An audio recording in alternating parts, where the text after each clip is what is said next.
السلام علیکم ناظرین، امید ہے کہ آپ سب خیر و عافیت سے ہوں گے اور اللہ آپ کو اپنی حفظ و امان میں رکھے۔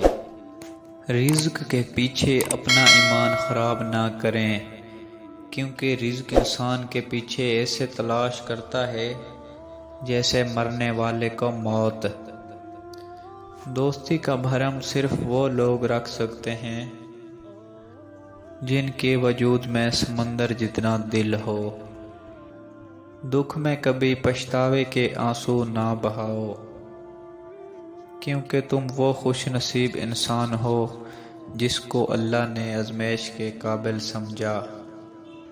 حضرت علی علیہ السلام نے ارشاد فرمایا، میری 5 باتیں ہمیشہ یاد رکھنا، بہت کامیاب ہو جاؤ گے۔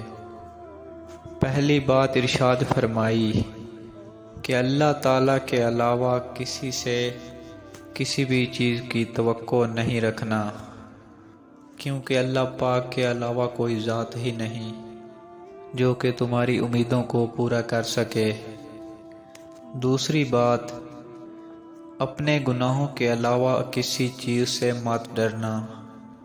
کل کو جب اللہ کے سامنے جاؤ گے، اللہ کو کیا منہ دکھاؤ گے، اسی لیے دل میں یہ خوف رکھنا کوئی ایسا گناہ نہ ہو جائے جس سے اللہ پاک ناراض ہو جائیں، اور جو گناہ ہو چکے ان سے اللہ پاک سے استغفار کرو اور کرتے ہی رہو۔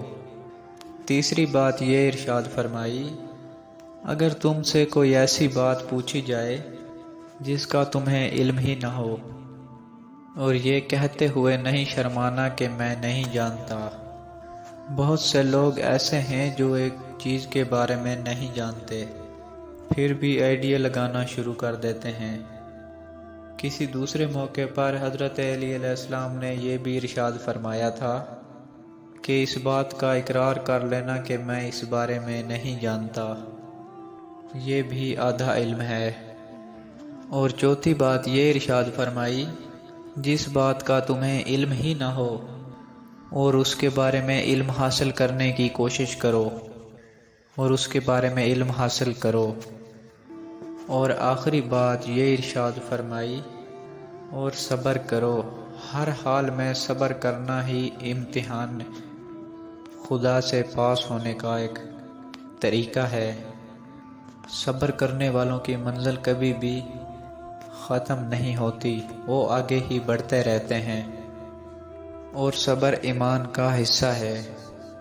اور ارشاد فرمایا کہ صبر کا مقام ایسا ہے جیسا کہ بدن میں سر کا مقام حاصل ہے۔ معلوم ہوا کہ صبر کا امتحان ایمان کے ساتھ بہت گہرا تعلق ہے، اس لیے چاہیے کہ صبر کا دامن کبھی ہی نہیں چھوڑنا چاہیے۔ جو ذرا سی بات پر دوست نہ رہے، ایسے سمجھ لینا کہ وہ کبھی آپ کا دوست تھا ہی نہیں۔ جب تمہارے پاس تمہاری ضروریات سے رزق زیادہ ہو تو فوراً سمجھ جانا کہ یہ کسی کا حق ہے، جو تمہارے پاس کسی کی امانت ہے۔ تم کسی کے ساتھ بھلائی کرو، اس کا بدلہ تمہیں برائی کی صورت میں ملے تو سمجھ لینا کہ تمہاری نیکی جو ہے قبول ہو گئی ہے۔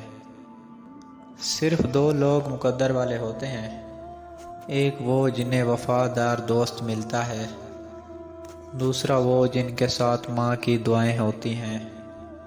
مشکلات ہمیشہ بہترین لوگوں کے حصے میں آتی ہیں، کیونکہ وہ اس کو بہترین طریقے سے انجام دینے کی کوشش کر سکتے ہیں اور صلاحیت رکھتے ہیں۔